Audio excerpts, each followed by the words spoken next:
Welcome to my channel Nipamoni blog. আজকে কথা বলবো নেসলে সেরেলাক সম্বন্ধে। আর এটা হচ্ছে বাচ্চাদের জন্য সলিড খাবার।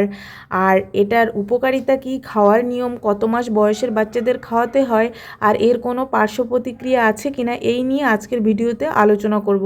থাকছে সম্পূর্ণ বিস্তারিত তথ্য। এরকম গুরুত্বপূর্ণ তথ্য পেতে অবশ্যই চ্যানেলটিকে সাবস্ক্রাইব করুন এবং বেল আইকনটি বাজিয়ে রাখুন, কারণ নতুন কোনো ভিডিও এলে আপনারা নোটিফিকেশন আগে পেয়ে যাবেন। শিশুর জন্মের পর বিশ্ব স্বাস্থ্য সংস্থা থেকে শুরু করে বড় বড় যত স্থানীয় মেডিকেল স্বাস্থ্য সমিতি রয়েছে, সকলের মতে মায়ের দুধই হচ্ছে শিশুর জন্য সবচেয়ে ভালো।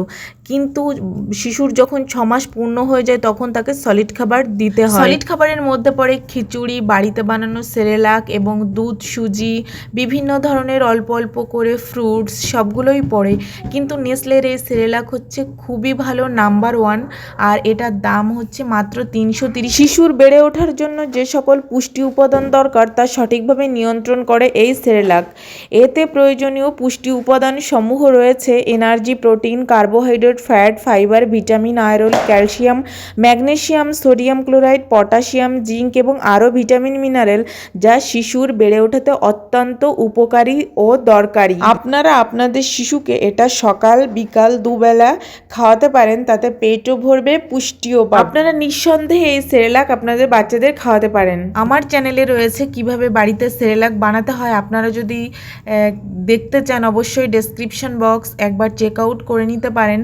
আর এটা অবশ্যই প্যাকেট থেকে বার করে কেটে একটা কৌটোর মধ্যে রেখে দেবেন। আপনারা আপনাদের শিশুকে সলিড খাবার শুরু করার আগে অবশ্যই ডাক্তারের পরামর্শ নেবেন এবং কোনটা খাওয়াতে বলে, আপনার শিশুর কোনটা শ্যুট করছে সেটা সব কিছু ফলো করবেন।